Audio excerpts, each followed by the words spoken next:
Yeah, I'm just going to pop back to this first slide. Again, if you just joined us, please go ahead and get a screenshot or copy down the tiny URL so you can sign in. And thanks, Armand, for updating that again. But yes, we have received a couple of local dues scholarship submissions, but please click on that link and apply because we haven't issued out that many. So definitely look forward to that. And thank you, Armand. Okay, so for point requirements, like many other pre-professional orgs, we have point requirements. These are just to achieve what we call an active status. You can see the tiers, bronze, silver, and gold on the screen. They have the same point requirements in all the categories except for the bonus point categories. So what this means is that you can be very flexible and do what interests you. So if you really like going to volunteering events, after you meet the minimum requirements for all the categories, you can just spend all your time going to volunteering events and get your bonus points that way. So the differences between the tiers are, no one tier is better than the other, but the only thing is that you get different material benefits such as free merch, like free shirts and free laptop stickers, depending on which tier you are in. So how to view these points? Well, you can view these points on the master point sheet, which is on the member resources page of our website. Or if you create a profile, you can view your points on the member profile page on our website as well. So some benefits of getting the active status is that you can attend our fall banquet and our boat party in the spring for free. Of course, circumstances permitting because of COVID right now. But you can also become eligible for the Kaplan MCAT scholarships that we offer. Again, I want to emphasize that national dues and local dues is very important that you pay those. If you don't pay those, your name won't show up in our database and on our point sheet. So yeah, just make sure you pay your dues so you can see your points.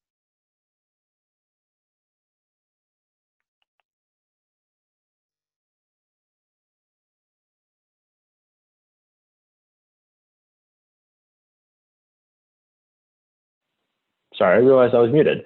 So one thing that I would want to emphasize is that we know that many of you all are virtual and maybe can't come out to those in-person events or can't attend all events just because I'm sure you're very busy. But we do want to emphasize our easy point stock in which there's tons of ways to reach that active status and get your AMSA benefits that Armand mentioned earlier. So there is a link on our website. Once you pay dues, you'll have access to all the member resources, and this easy point stock is one of them. So be sure to check that out if you just need a few more points to reach active or gold status, whichever you're shooting for. And there's tons of ways to get those resources, even if you can't attend events. Communication. So after you become a member, make sure to add us on HornsLink and join our Discord channel. You just need to download the Discord app on your phone and then make an account and use the link in the slides to join our server. You can find all the links you'll need on the How to Join page that's on the website as well. When you join the server, make sure you change your nickname to your first and last name so I know who you are so I can approve you. And then if you have any trouble, you can always watch our instructional videos on the How to Join page and or instructional videos about like how to join and how to use Discord, which are both on our YouTube channel at AMSA UT YouTube. And so you'll also want to make your member profile page so you can see your points. I updated it just now, so let me know if you have any problems with any of this. It might take a little bit for your points to go into the system, so just be a bit patient with it.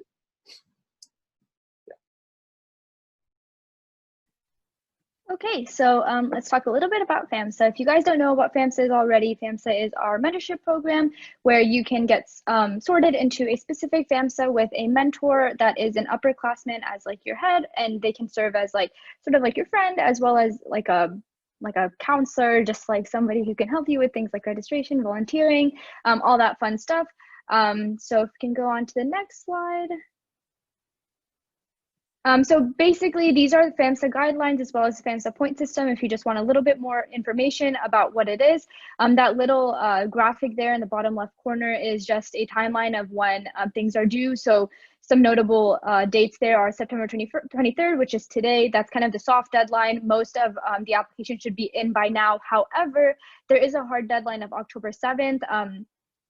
I am leaving a little bit of time there so that those of you that are just joining or that are considering joining get a chance to do so, and you can apply to the program as well. So the QR code on there is the FAMSA application. There's also the link there. So definitely fill that out if you're interested. Let me know if you have any questions, and I'd be more than happy to answer those for you. Okay, so the website. So make sure you check out the website because that's where a lot of our resources are, including event signups on the calendar tab. When you sign up for events, make sure you fill out every single column in the Google Sheet and pay attention to special instructions written out at the top. If you have any questions about events, you can email one of the officers, and their emails are on the contact us page, which is also on the website. And after you go to events, make sure to send me some pictures. You get 1 point for every 2 photos submitted that I can use for the gallery. And you have a 2-point cap for that. So that's another easy way to make some points by taking pics or screenshots on Zoom and then sending them to me, either at emailing them at utmsawebmaster@gmail.com or through messaging me on Discord. So yeah, and then you can go to event updates, and then All right, so briefly before we talk about our events coming up for the next couple of weeks, we wanted to just highlight again our AMSA safety policy. Obviously, we care a lot about you guys, and we would be really sad if any of y'all got contracted COVID. So whenever you are attending one of our in-person events, please read and abide by our safety policies as detailed on our website, and know that this is for your safety and for our safety as well. And failure to do so will result in several consequences. And I also wanted to bring to your attention the proactive community testing program that UT is putting on. This is just a way for you to see if you currently have COVID or tested positive for COVID, and it's pain-free. It's just spitting into a little cup. And yeah, we want to encourage all of our members who are here in Austin to get this proactive community testing so that we can keep our community safe.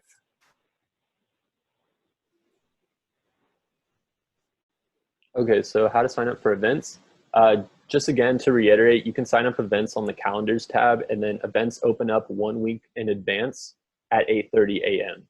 So if you really want like a spot that you think might be taken, then try to get to the Google Sheet by 8:30 a.m. Events will say if they're either online or in person, and if you have any question regarding the event, just reach out to the event coordinator, whose info will be like on the Google Sheet.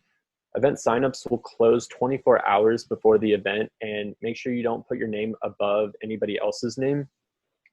We'll make sure to just push the list up if someone has taken their name off the sheet. And just as a reminder, even though this hasn't happened yet or anything, we can see if you mess with the sheet in a dishonest way, such as like deleting someone else's name or moving names around. So just be mindful of that going forward. But no one's done that yet, so that's good. So kicking things off with event updates for medical resources, we have a MCAT, Let's Talk MCAT workshop tomorrow. The sign-up sheet will be closing tonight. So this is kind of like your last chance to get your name on there if you haven't already, but come and join myself and other AMSA members as we'll dive really deep into everything that is the MCAT, as well as share our study tips and experiences as well. We have a personal statement workshop a week from tomorrow. We have our first MCAT workshop, we will actually be answering questions, analyzing passages, etc. We still have all of the Kaplan events that are free for all of you to attend posted on the calendar, and you guys have been attending those a lot, so that's really awesome to see. But keep on doing that, and you can get a bonus point if you send me your attendance. And then I just wanted to highlight this new challenge I briefly touched last GM, but actually starting it off, this is going to be, it's called the Medical Media Challenge, and essentially what it is all of us listening to a podcast together. This semester it's called Dr. Death. You can listen to it on Spotify, I think on Apple Music, and pretty much anywhere. It should be free, but you can listen to this podcast on your own time.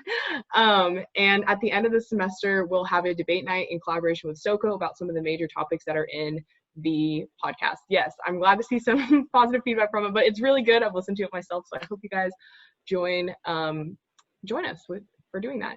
And then lastly, I just wanted to touch on one-on-one. So this week, some members actually contacted me about having just one-on-one meetings to talk about life and MR stuff, which is awesome.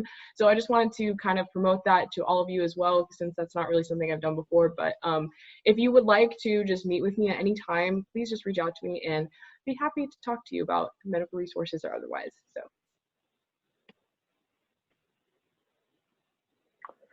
All right, so I'll be going over a couple of the in-person / virtual on-campus events that we have. And so coming up this Saturday is PPE kits for frontline workers. So we'll be putting together a bunch of kits with hand sanitizers and masks and all those things to help the people who are working on the front lines right now. And so after that, on October 8th, we're going to be going back to CTFB. So we went to CTFB, I think maybe 2 weeks ago, and it was really good. They were really safe, and I feel like a lot of our volunteers had a great time there. And so we'll be going back soon, and look out for the sign-up sheets to open up. After that, we have COVID-19 care kits, where we'll be doing something very similar, but this is really targeted towards the less fortunate and the people who really need these kinds of things like masks and hand sanitizers and gloves. So yeah, and so we have gotten a couple of questions about how to complete your volunteering requirements, and so Makila's going to go more into that. Yeah, so I'm going to talk a little bit about the ongoing events that we have. So first of all, free rides. A lot of you guys have started doing that, and that's really cool. That's great to see. However, one thing I want to clarify is that this is our mistake, by the way. But over the year or over the summer, what happened is they switched from each question giving you 10 grains of rice to each question only giving you 5, and I had not realized that at the time. And so we put in the information document that it would be 10 instead of 5.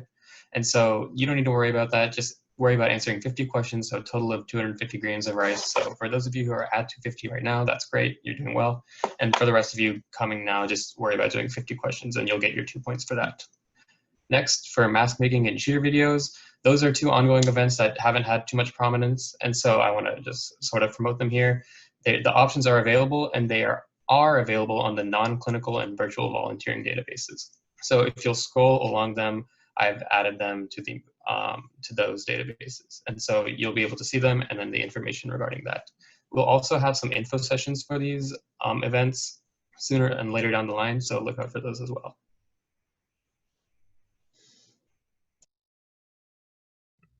What's up, guys? So for the socials, I'll keep it kind of quick. This Friday we got debate night. The sign-up sheet's already full for that, unfortunately. So those that are on it, we should have a good time. Kevin and I came up with some really fun questions. Then next Thursday we have code names, which is going to be similar to Scriblio, but just a different game. Then we'll have our first SoCo committee meeting next Friday, not this Friday, the following Friday. And that's just where you can come give us some ideas. If you have any ideas for social events or if you have any feedback, you can come to that and let me and Kevin know. And following that, we have a picnic at Zilker Park, which is, we're just going to have a picnic. We're keeping the sign-up sheet kind of small on that. So if you want to go to that, make sure you wake up early and sign up for that. And then following that, we have another debate night for those people that couldn't sign up for the first one. We'll be having another one.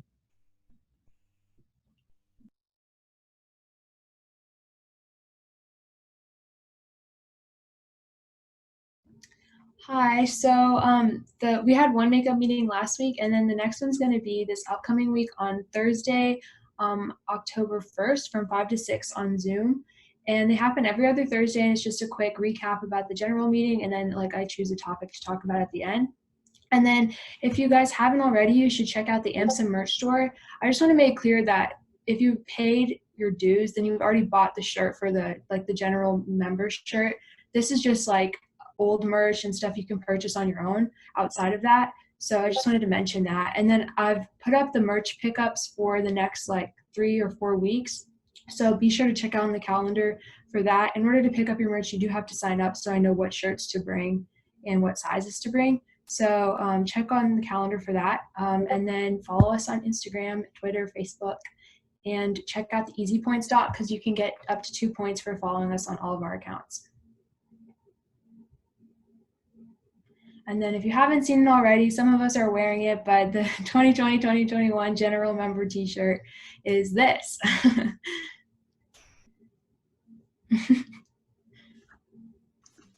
All right, fundraising. So before I go on to these events, I just want to thank those who attended the PCC virtual launch event last week. I hope it was informative hearing the chief medical officers talk about how they're adjusting to COVID at the PCC clinic while finding the tour very interesting and informative. So today we had our cold cookie profit share before this general meeting. So I just want to remind you guys that if you did attend, please send me a picture of either your receipt or your cold cookie treat, just to confirm with me that you've actually attended the event, and then you guys will be awarded your 1 fundraising point. So I hope you guys had a blast at this event today. So next week, starting Monday, I believe the sign-up sheet's already open. We're starting our Charity Mouse campaign for about a week. So this is a way, hopefully, that we could get people either who are at Austin or away at home to be active during this COVID times, while also making sure that we can help fundraise for different philanthropies. So I think, I believe if you run a mile, it donates about 25 cents to these philanthropies of your choice. So I hope you guys are able to participate in it. And on Monday, October 12th, we're going to have our second fundraising committee meeting. And thanks for those who attended on Monday for the first one. And then on October 23rd, we're going to begin our COVID relief online gaming tournament. And it's going to span 2 games, will be League of Legends and Scribblio. Scribblio will start on the 24th. So I just want to remind you that this is like a donation based tournament.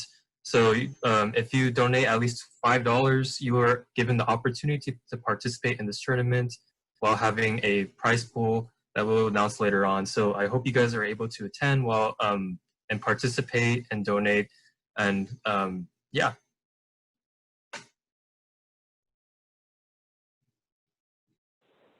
All right, so very quickly, I do want to emphasize the leadership opportunities we have available for everyone. So as we presented last week, everyone is free to apply to be an officer, assistant, or for our new initiative, AMSA Teams. So AMSA Teams is a little bit more focused on specific topics and programs such as mental health or technology and innovation. So those applications will close today, but we may be extending that deadline depending on the number of applicants we get. So really want to encourage everyone to push for those positions. The links are all on this slide, and they're going to be available on the members tab as well as previous GM slides as well. So highly encourage you guys to fill this out and do it. It's super fun. You get to hang out with us more as officers, but also exercise your creativity and your leadership skills to put on some great events for AMSA members, but also maybe wider UT students as well. We do have a quick Kaplan presentation. However, because we have our guest speakers lined up, I'm going to save this for later, and we will definitely post this presentation on our YouTube page, as well as the members page for y'all to access. But Kaplan, our national sponsor, has sent us our scholarship codes as well as very beneficial presentations that would be very useful to you guys if you're trying to see what our national partnerships are able to offer us. But I'm going to save that for later because we do have our guest speakers joining us. So I'm going to turn it over to Carissa to introduce them. Yeah, so if you want to just go to the next slide. Our guest speakers, I should say, are representatives from UTMB's College of Medicine, Miss LeTanya Neely, as well as Tria Smith. They're going to be speaking us today about their wonderful school in Galveston, and please all of you give them a virtual warm welcome as we get started. Good evening, everyone. Look at that. I see hand claps and snaps. I only see a few people on my screen, but we are certainly happy to be here with you all and to share information about our program. This really is our very first recruitment event to be able to speak with you all.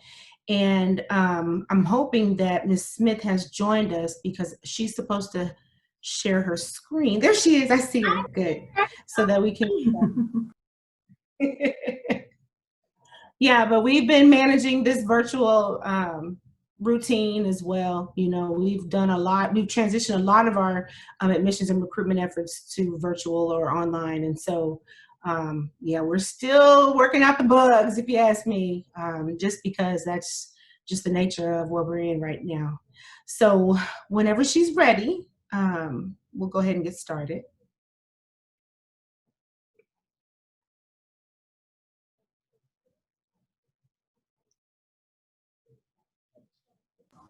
Give me 2 seconds, all.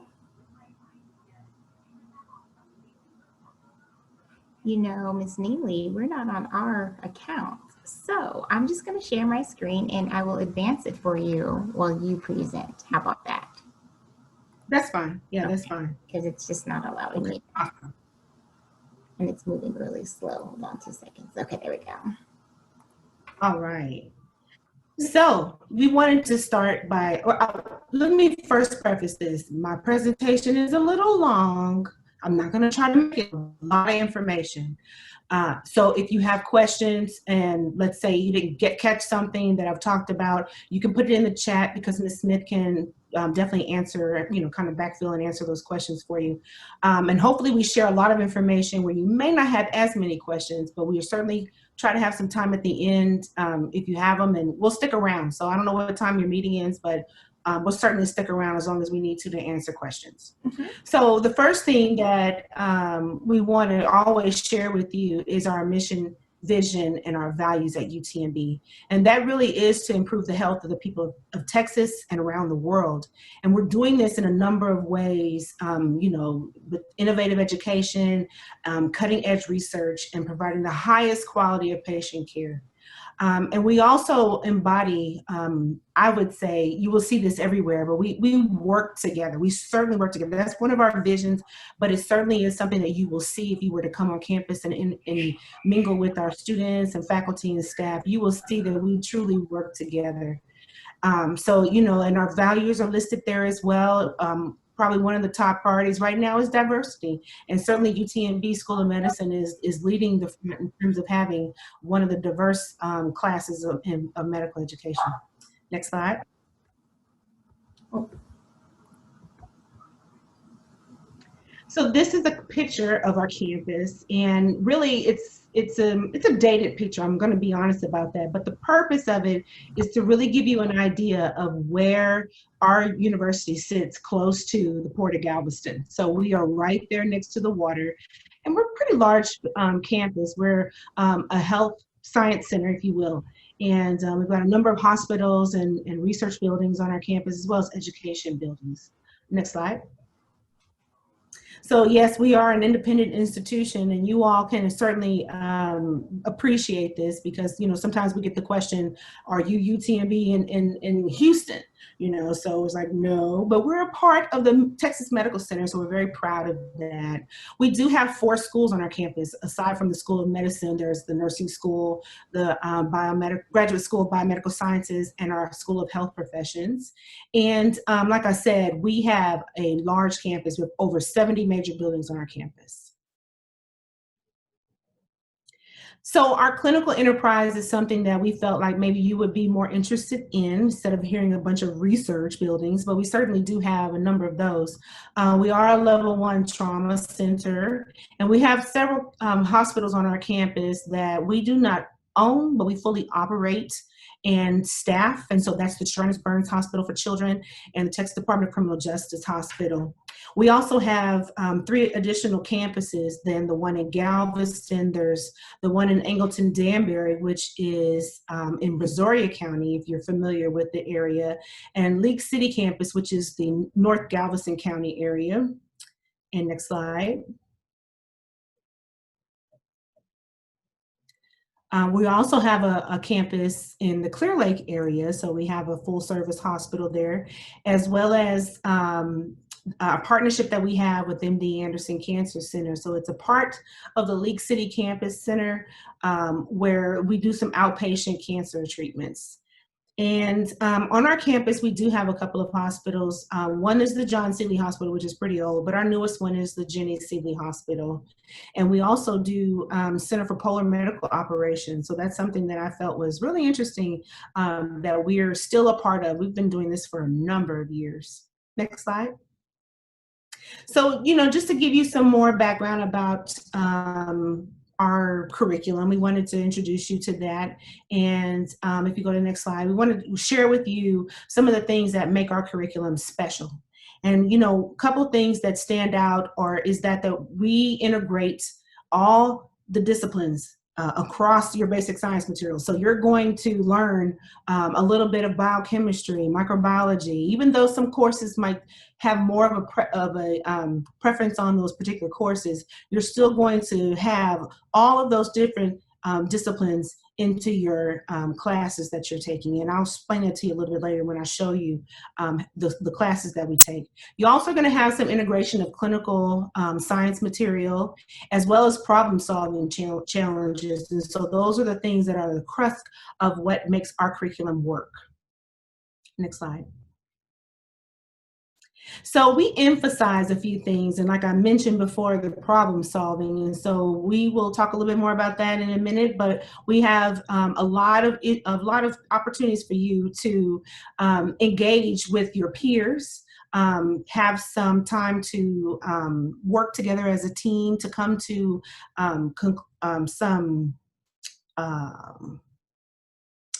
what am I saying? To come to answers when you're solving problems, for cases.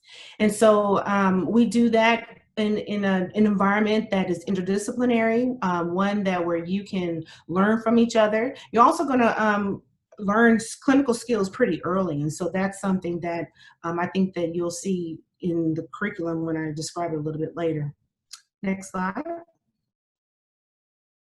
So problem-based learning, this is where a lot of the courses that you're going to take in your first 2 years, every course is going to have what's called a problem-based learning component to that course. And so this is the unique environment for us. We've been doing for over 20 years, but it's small group oriented. You'll have about 8 to maybe even 10 students in a group. It's going to have one faculty facilitator, and you're going to be presented with a particular case that'll go along with the information that you're learning in your lectures. And so what you'll be doing then is actually kind of doing a backwards approach to learning. So you'll start out with the problem and then try to decide, what's going on with this particular problem. Throwing out a lot of questions and learning from each other the information that you know. So you'll be getting along as you're learning the lecture information. It will be connected with the PBL cases that you are learning. So that's something that I love about the first 2 years, because it does foster collaboration and teamwork. It gives you an opportunity to kind of have a professional trust or a professional bond with your peers, because you have to talk to each other, and this is where you're starting to learn to get that dialogue and to trust one another. So that's what I really love about that curriculum. Next slide. So here's the description of the first 2 years of our curriculum. And so we start out in the curriculum with I think it's a 6-week course. Ms. Smith might have to correct me, but we begin your first year. It's not anything science-based, nothing clinically based. It's just called Mindfully Evolving, Thriving, and Advocating. And it really is an opportunity for you to kind of assimilate yourself to medical school, get a chance to get yourself settled on the island and just kind of get used to what it's going to be like going back and forth to campus, and just, the learning environment, learning where your resources are. And then, like I said, we'll be introducing you to some things that you're going to need that are going to help you along the way, all the way through medical school. So this is what that course is going to do. And then we'll start out with our basic science courses, which is the gross anatomy radiology, molecular cells and tissues, pathobiology, and host defense. And after that, the last class in your first year will be go into the organ-based system courses. And so that'll continue on through year 2. Now, something that you'll see there is practice of medicine year 1. Now, that is the course that you will be in throughout your entire first year. And you'll be integrated into the clinics and hospitals, learning some of, those those doctor skills, I always call it, where you'll be able to learn to ask the right questions. And what are you supposed to be looking for? How do you present to a patient? How is this patient presenting to you in certain situations? So that's what you'll be doing in that particular course. And then in the summer, between years 1 and 2, you have about 8 weeks off. And you'll be able to do some preceptorships. So you'll be able to go into a clinic of your, there's some choices that you can have, like peds or surgery, where you can have some experiences prior to your clinical years, which is really important, because if you're considering going into anesthesiology, how do you know that you really want to do that? So you may have an opportunity to do that between the first and second year. And we feel that that's very important for you to have an opportunity early on so that you can start directing your steps into, guiding your steps into the right career field. Also, you could do some research during that time. And then also what we have seen people do is really just take a break. So this is really the last time that you get to have a couple, this extensive amount of weeks off. So, some people, though, they like to jump on that time, because you'll see when you get to third and fourth year, you've got some time built in to do electives. So if you do your electives between year 1 and 2, you've got a couple of them out of the way. You'll have more time on the back end of medical school. So it just depends on what you want to do. And then in year 2, of course, the year also has a required year 2 practice of medicine year 2 experience. Yes, next slide. So here's what a typical schedule will look like, and this is actually supposed to be just for year 1. So it does say year 2, but year 1, you'll see here that most of the classes and lectures are going to be in the morning. You'll have some practice of medicine experiences in the afternoon, but pretty much it is a blank slate. Okay, so you have what we call a half-day schedule. In year 2, it flip-flops, where everything that you see in the morning is going to occur in the afternoon. Next slide. So here's some special aspects of our curriculum. And, we get a lot of questions tailored around, how is the grading? What kind of tests are you giving the students? And so we did move a few years ago. It's been about 4 or 5 years now where we've moved to a pass-fail system. So all of your courses in year 1 and year 2 are not things that we want you to worry about. We want you to get prepared for the board exam, right? And so we've even transitioned our exams to the MBME customized exams. So they're going to be questions that'll be tailored around the information you're learning on your exams. So you're actually, practicing for that exam as you go through the curriculum. Something else that's very unique about our curriculum is that we still do cadaver dissection. So we have a gross anatomy lab. You will have a full cadaver that you will work with about 4 or 5 of your classmates on throughout the gross anatomy course. So that is something that we still feel is vital to your learning, because one of the things you can learn from a computer model, but humans are very different. Everybody looks different. There's different things going on underneath the body. And as you look at the different cadavers, you'll see those differences. And that's one thing that you can't get from a computer.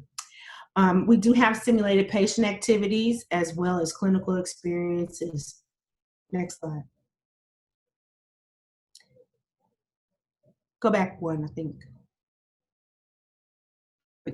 So years 3 and 4 courses, you'll see listed there. That's a lot to take in, so I'll let you look at it for a little bit, but mainly it is just the same type of curriculum that you will see at other various medical institutions. A couple things that we tried to do new this year was to implement an introduction to clerkships and clinical skills. And so that was to help our students make that transition. We used to have actually a 1-week experience, but I think they expanded that now to be an actual course, and it is about maybe 3 weeks in total. And so you'll then go into your clerkships, and not everyone's doing these clerkships at the same time. So, as you can imagine, you've been in close proximity with your classmates in years 1 and year 2, but year 3, you're going to be kind of out there away from each other, and doing different things. And that's a great thing. Because then you can have all these diverse experiences. So we hope that you'll take advantage of the elective period as well, because this is an opportunity for you, again, to delve into some of those specialties that you are curious about. Maybe this is what you really want to do, and you'll have an opportunity before you apply to residency to see what that's going to be like. In year 4, one of the things that has changed a little bit is the health system science and community longitudinal course that we are implementing. And so that is to help gear you in and make that transition into residency and kind of give you that inside look into what health systems is about, and, you know, how you can work through the community in your role. So that's something that we've instituted new. Next slide. So we do have a couple of different places that you can do your your clerkships at, and I mentioned a couple of the hospitals in our area, but you can also do your entire 3rd and 4th year in Houston, and we are also offering our students to be able to do their 3rd year in Tyler, Texas. So we do have some partnerships within those areas where our students can shadow. We also have a lot of community-based experiences students can get involved in, as well as national and international experiences. Next slide. Now, this is one of the newest buildings on our campus, and it's also in addition to our academic enterprise, where we have now a health education center. And oh man, I wish you guys could have come to see the building, because it's just absolutely beautiful. It is a rather large facility. It's about 5 floors, and it houses all of our simulation experiences, not only for medical students, but for all of our students. So there's a clinical simulation side to the building, and there's a classroom side to the building. And what I love about this building too is that there is dedicated space for students to be able to work in groups. So there's group rooms there, you can do some individual study there. The lecture rooms are really engaging, because, you know, there's a lot of screens around the room, as well as microphones that you can be able to engage with people way across the room. But anyway, so it's one of our facilities that our students are really enjoying to be able to get into and to study with. Next slide. Next one. Okay, there we go. So we do have some research opportunities that our students can participate in. And so I mentioned that before, between years 1 and 2, you could do some research through what is called our Student Summer Research Program, which is actually organized through our graduate school. But you're able to go and petition to any faculty member that's doing research and, you know, be able to do a project with them. Some of them actually post that, and some of them say, hey, you may be able to say, okay, I'm interested in infectious diseases and I really want to get involved in your lab. You know, do you have any opportunities for students? And they're always like, yes. They always love to take our students. And so you get an opportunity to do any type of research that you're interested in doing. So you can do them in a number of clinical areas, basic science areas, even the humanities. That's something that I really think is unique to UTMB. Next slide.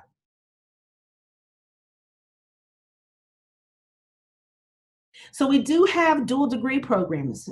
We do offer the MD PhD program, which is actually managed through our graduate school, but there's a number of PhD disciplines that you could select from, as well as a medical humanities doctorate degree. We have a MD MPH public health degree, dual degree that you can actually do in 4 years. So it's very rigorous. And what they try to do is supplement some of the courses that you'll be taking for graduate school. You know, the medical school courses could supplement for that. So there's some overlap there in order for you to be able to complete it in 4 years, but it is doable. They still offer the 5-year track as well. And then we have a Master's of Science in Clinical Research, as well as a Medical Humanities Master's degree. And then we also do the MD MBA with the University of Houston Clear Lake. Next slide. So something that a lot of our students take advantage of are what's called tracks. And you'll see the programs listed there, anywhere from global health down to this physician healer. And I won't say that this is any particular order, but I will say global health is probably the most attractive to a lot of our students. Really, it's for you to be able to expand your experiences, to expand your knowledge in a particular area, particularly if you're interested in going into that particular field when you graduate. It doesn't really give you an edge in terms of getting into residency, but it exposes you to a lot of things where you can network. And like I said, just build your experiences so that you can make a more informed decision about a career field that you're interested in. So a lot of our students will participate in these tracks really in the 3rd and 4th years when a lot of the activities occur, but there are some that will engage you as early as the first course, which is like the bilingual health track, where you'll actually be paired up in your practice of medicine course, as well as maybe even some PBL courses where you'll actually be with just that group of students who are bilingual health and have special experiences geared towards that. So that's something that can occur for you. And so a lot of students participate in these. You don't have to commit to the track to even participate in these experiences. So that's the one thing I love too, that there's a lot of flexibility and there's a lot of opportunities for you to select from. Next slide, please. So we wanted to introduce you a little bit to our students. We don't have them here with us, but we just wanted to share a little bit about what's special about our students on our campus. You'll see here a lot of these students are represented, some of our student organizations, and they are anywhere from cultural to intramural or recreational, if you will. There are some service-oriented organizations as well as specialty interest organizations. So we have a number of those. If you go to the next slide, it'll share with you that we actually have over 90 student organizations on our campus. There we go.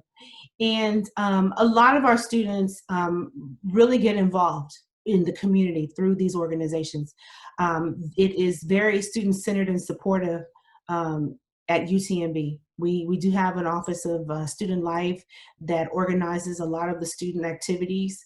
I really appreciate what they have done to get the students to work together and across the school. So it's not just within the medical school. You could be in an organization that has students from all over the campus.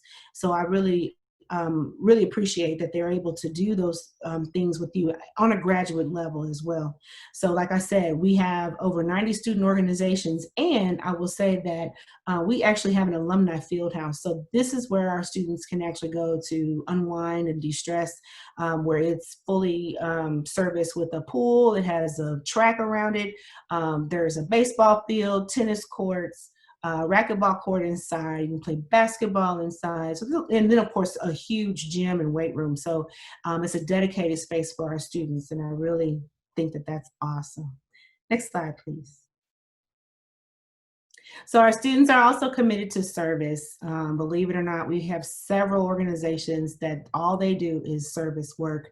And a few of the examples, what our students are doing, we actually had a student-run free clinic called St. Vincent's on Galveston Island, where our students are actually, directors and co-directors, where they're leading the medical care for those individuals who need it. So a lot of times, you have people that come off the street that need help, or that don't have any type of insurance or way to pay for medical care. And so they'll come to be seen at this clinic, and our students work with them. So what I love about it too is that our first year students can even get involved in the St. Vincent's Clinic.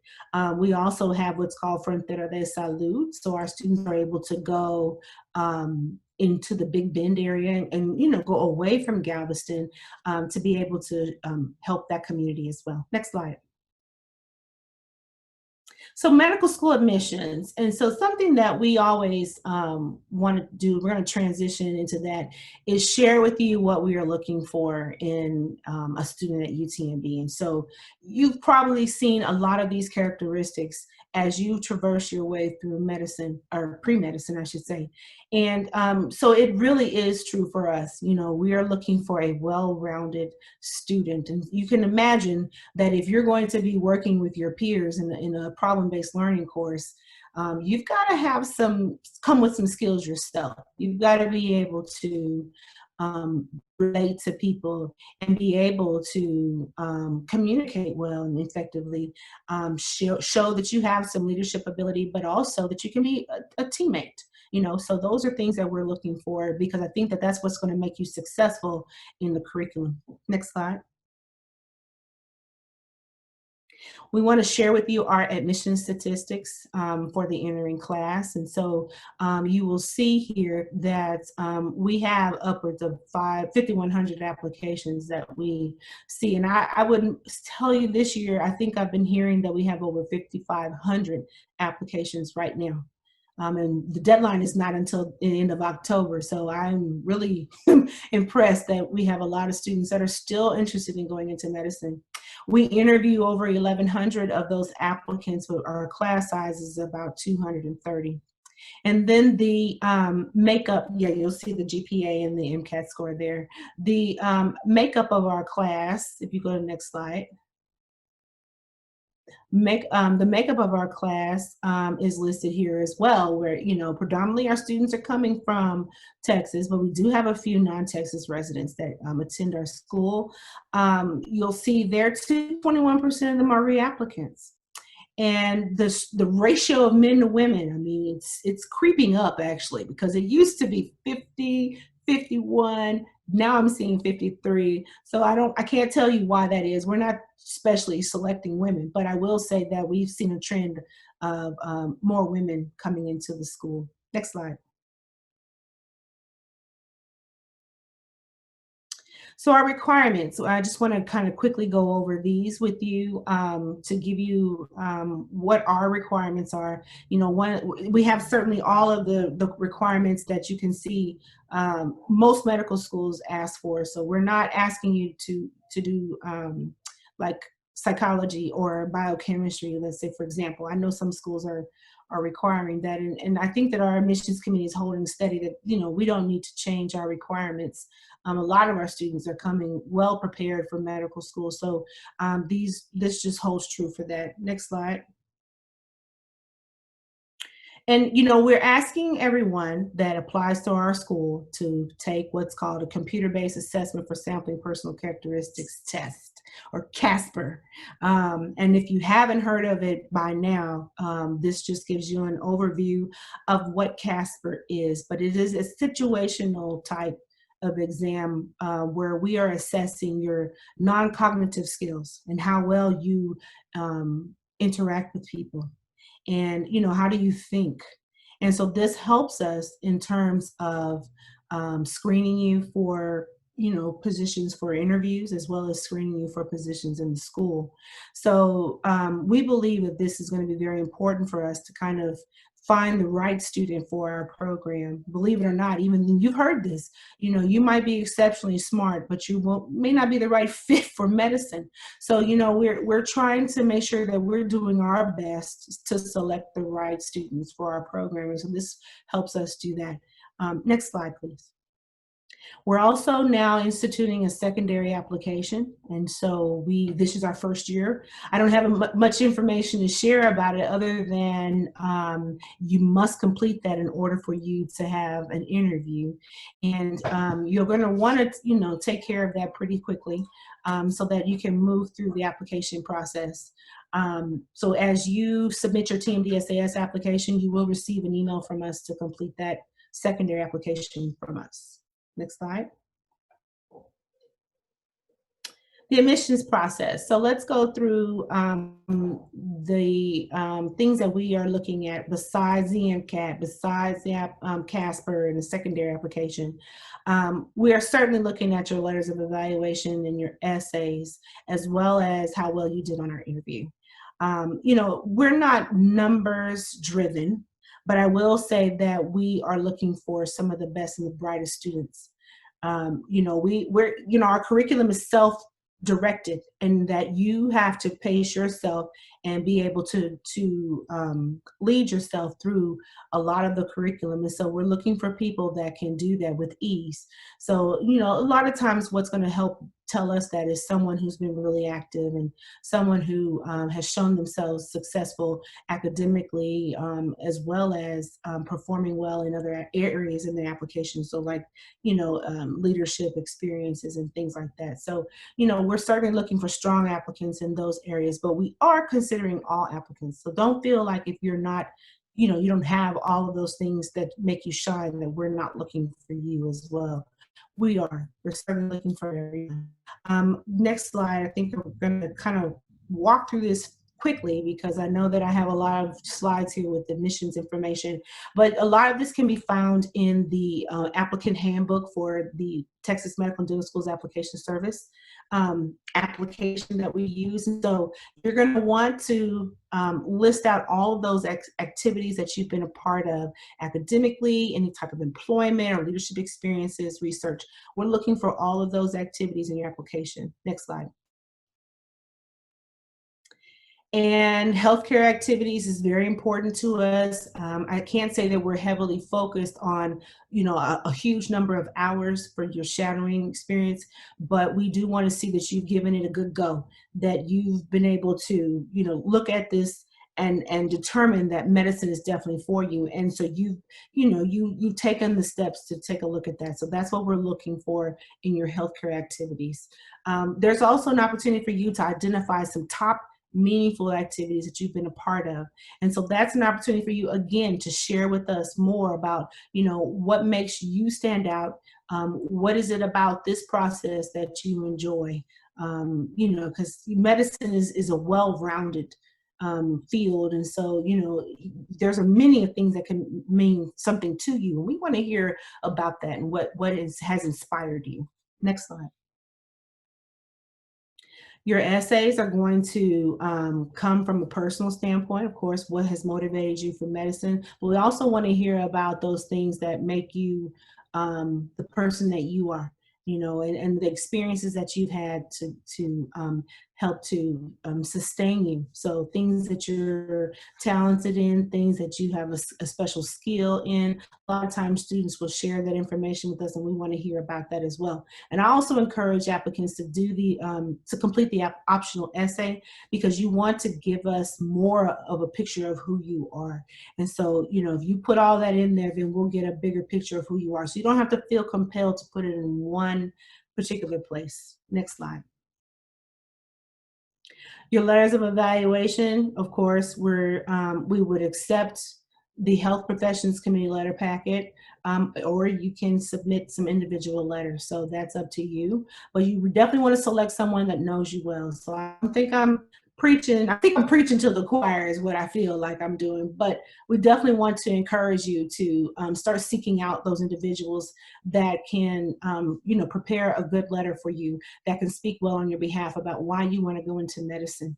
So those definitely we want to hear from your professors that have taught you, but it can be other people that you've interacted with, and other instructors, employers, people that you've done some shadowing with. So all of those letters are very important. Next slide.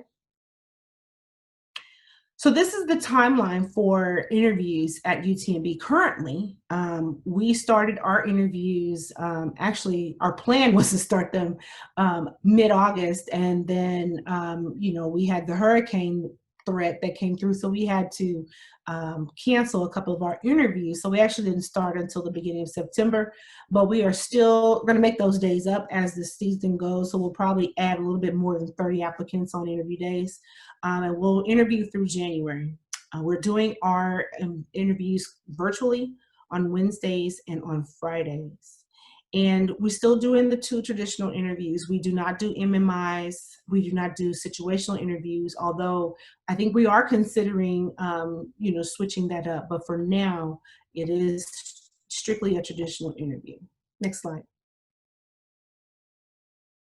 This gives you our timeline for admissions, just to go over this again for this application cycle. So it'll still be similar for next year. I think the application deadline might go back to the end of September, but certainly you can see there a guide of what you could expect for admissions. Next slide. So brief, I'm gonna blow through this, Ms. Smith. You can kind of walk it through. So yes, how to prepare. So this is something that we try to stress about, you know, how we want you to be prepared coming to our medical school. Things that we can't really teach you once you get there, that you've got to come with yourself. So you can certainly appreciate why we are looking for students that have a certain level of compassion, a certain level of adaptability, time management skills, those things. So next slide. So I'm going to, like I said, kind of breeze through this. We can certainly answer some questions later, but I'll let you take a look at the slide, because each year you're going to want to start doing some things for yourself. So I don't know who's on the call with this, but each year you're going to want to start doing some things as early as your freshman year to help build the journey for you to apply to medical school. So, you know, building meaningful relationships to me stands out, because everybody knows that you're going to have to do some, you know, a number of activities.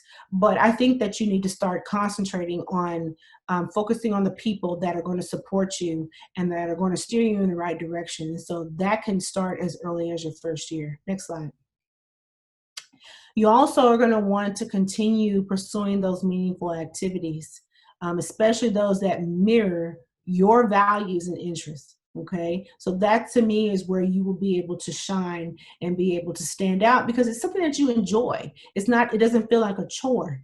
And so, you know, if there's something that you're very interested in, but they don't have it at your institution, well, this is the time for you to maybe start a new club or some new committee that's going to spearhead a different kind of project. And so this is something that we're looking for, is your initiative and how well you can stand out in those areas. So you're going to want to do that, and also start thinking of things that you can do during your summer times.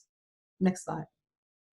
And in your junior year, you know, here is the heaviest year, in my opinion, if you're going to do a traditional route where you're taking a lot of your upper level science courses, maybe your upper level major courses, if you're definitely not a science major, and you're going to be heavily involved in activities in clubs, but you're also going to be studying for the MCAT and completing your application. So this is a very heavy year. So you've got to be sure that you're going to plan out everything that you're going to do so that you can be successful to submit your application early. Okay, so you're going to want to do that. And this is a good time for you to start researching all of the medical schools. So definitely like participating in presentations like this, where you can get to learn more about the schools. Next slide.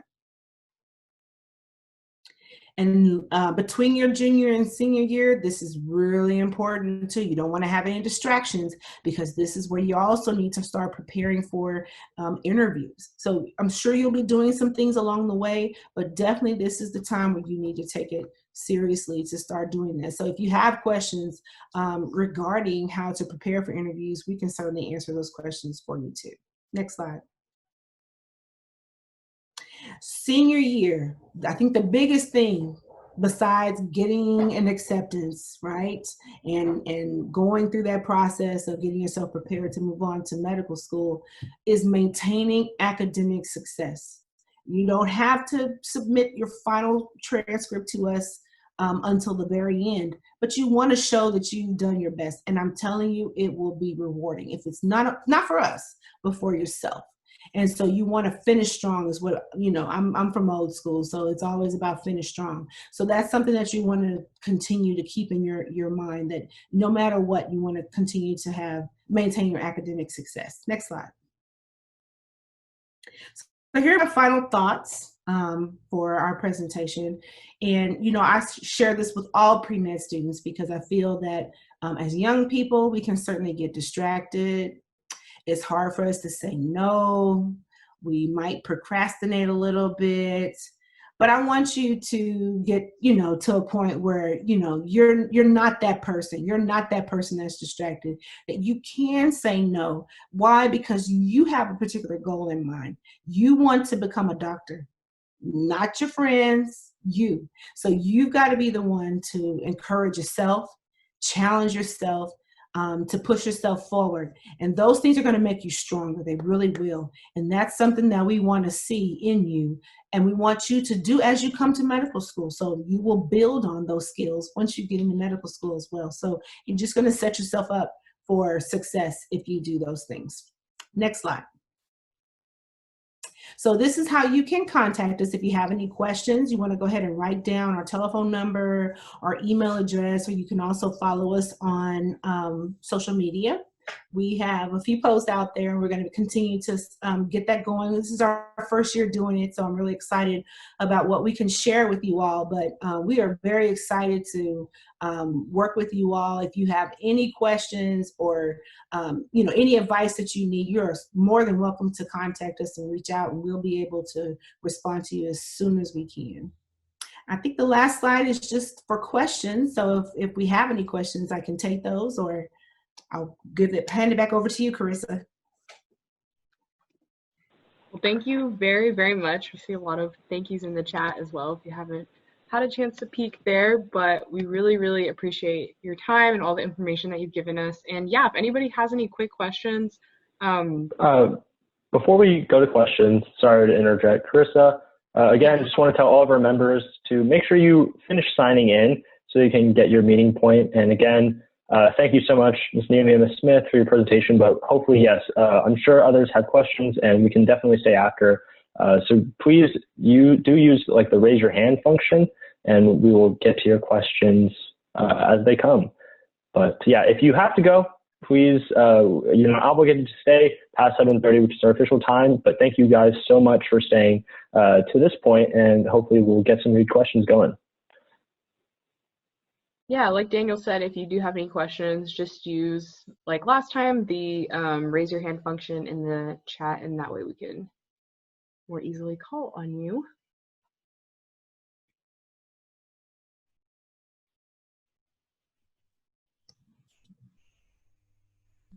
Logan. Yeah, I see Logan. Hi, I have a question about the bilingual program. Is that for someone who knows a second language before they enter the program and then you hone that language, or you can learn it from scratch once you're in the medical school? That's a great question.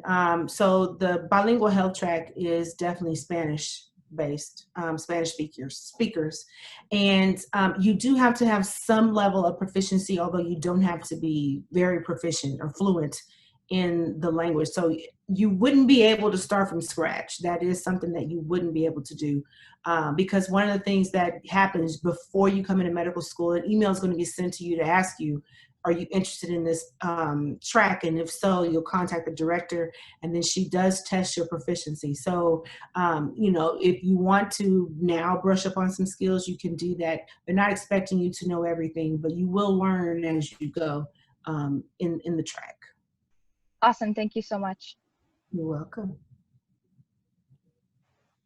I think we have a question from Gina. She just wasn't able to turn on her mic, but her question is, she would like to know how Corona or COVID is being considered in the application process for the next cycle. For the next cycle, so not this cycle, the next cycle, right? Yes. That's a great question, and it's something that I know I've been pondering. I have not really heard from our admissions committee or our deans on how we will approach that, but I can guarantee you that we will be looking at that very closely in the applications.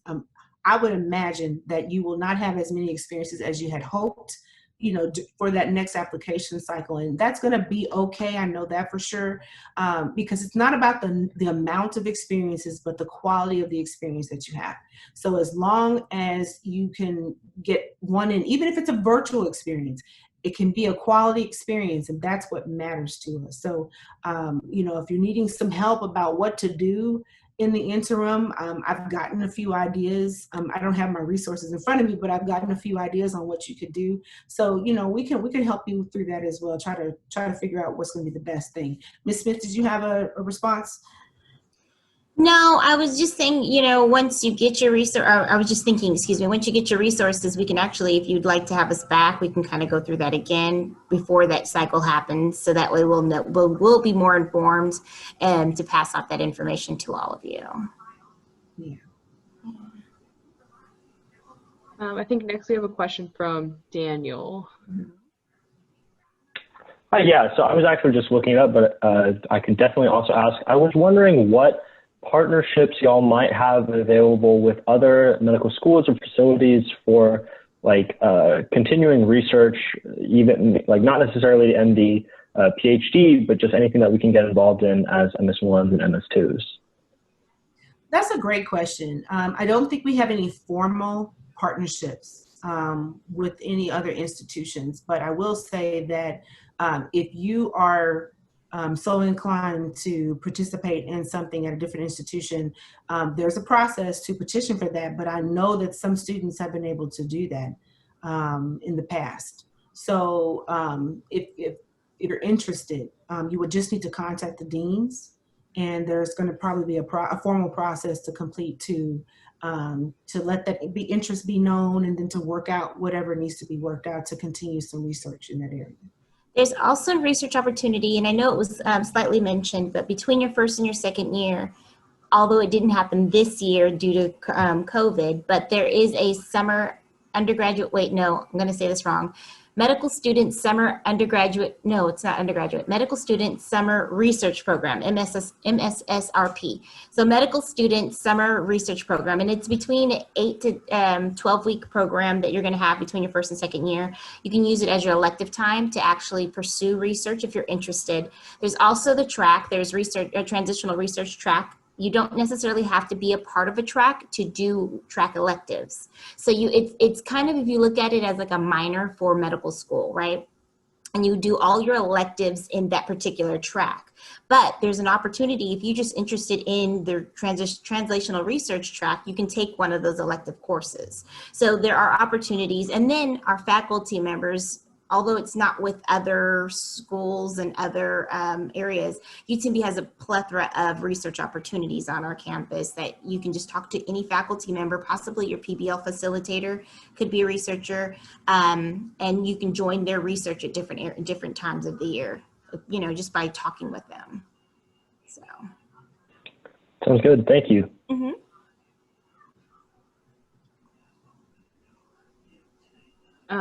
So I actually got a private message, but I think both of you would be more equipped to answer this than me. And the question is the MD MBA program a 4-year program?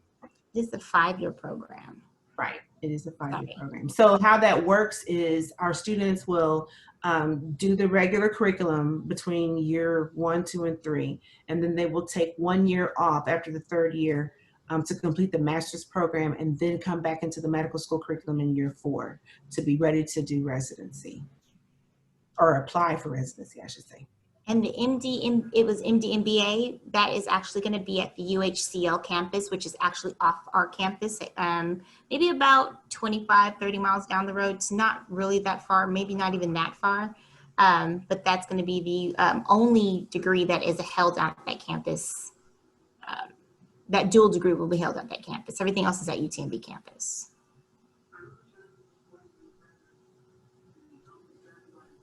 Does anyone else have any other questions or comments? Daniel has one. Yeah, sorry. So hopefully I'm not stepping on anyone else's time, but I was wondering, I might have missed it in the curriculum, but was there a dedicated time to study for step 1 or 2, or is that incorporated into the curriculum?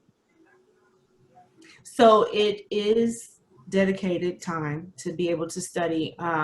They have allowed maybe 4 to 6 weeks for you to be able to do that. And that's going to be at the end of the 2nd year.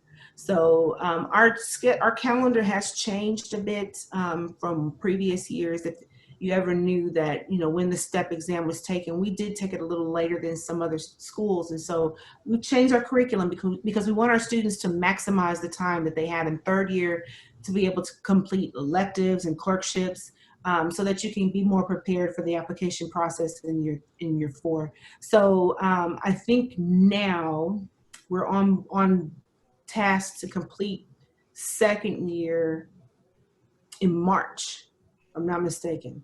And by April, you would have taken the board exam and then move forward into third year. So, so they do give you a dedicated time for that to be able to study.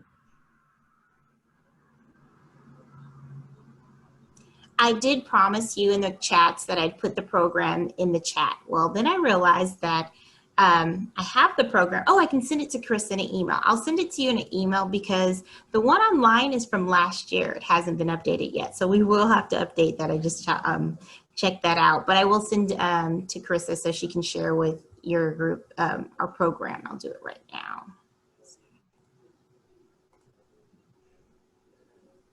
So how are you all managing?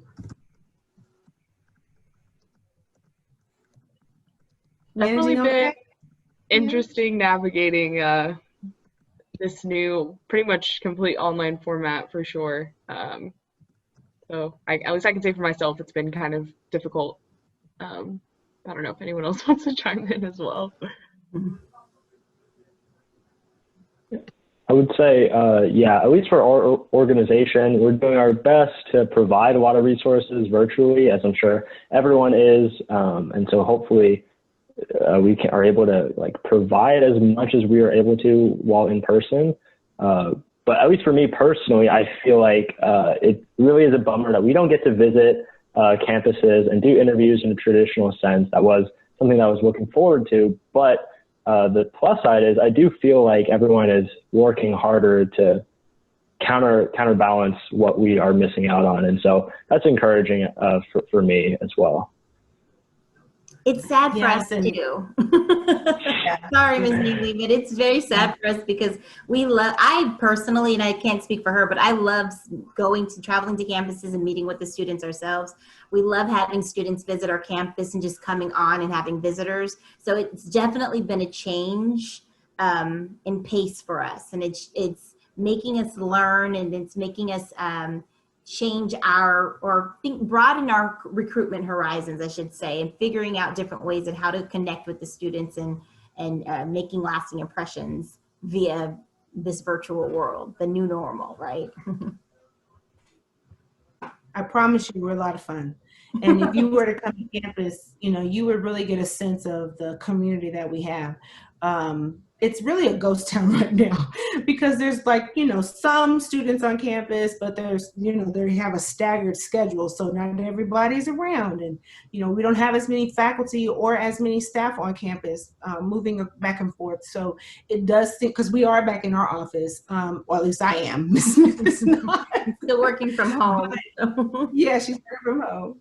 But no, so, that's the one thing that I can share with you wholeheartedly, that a lot of students, when they come to campus, they fall in love with our environment there. And it's really not one particular thing I can tell you that makes that happen. It's just a feeling that you get. So you won't be able to experience that this year, as much as you probably would like to, with the various schools, because wherever you go is going to be a good place. But you want to be sure that it's a good fit for you, and that it fits along with, your views and values, and, how you want to learn and go forward. So that's something that we hope to be able to,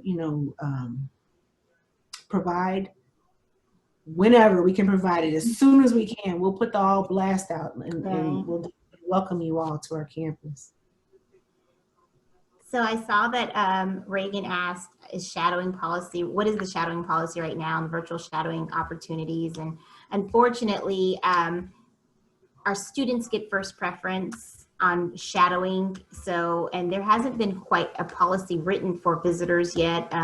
Before we had COVID, there was also a whole shadowing issue with background checks and students getting clearances to get into hospitals and clinics. Now that we have COVID, it's slim to none if you can. And a lot of our students are doing telemedicine when they can, but I guess it would depend on each department. If you can call in and find a telemedicine doctor, they may let you join in, but I think the preference is going to the students at this moment. So, our medical students, excuse me. So.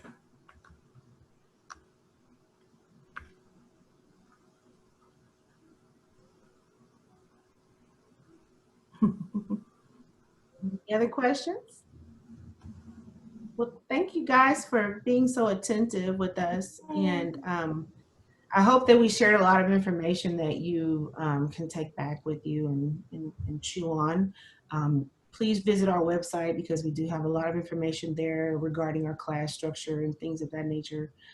Student life as well. We have a number of resources there. Our academic support office, if you're kind of wondering how do our students get additional resources while they're in medical school. It's not something to say that you got a slap on your hand, but it certainly helps you to fine tune your studying abilities and retaining information. And so that's what they're there for, is to help guide you along there. So a lot of that information is on our website, and hopefully that'll generate some more questions and we'll be available. You can certainly reach out to us anytime. We would love to meet with you. We can set up virtual meetings or whatever. So just share that with your members. If they need someone to reach out to, we are here for them. Well, thank you very much. Have a great rest of your evening. And yeah, we really appreciate your time. But thank you. Chris, I sent you the email. So if you check your email, it has the program in it. So perfect. Thank you so much.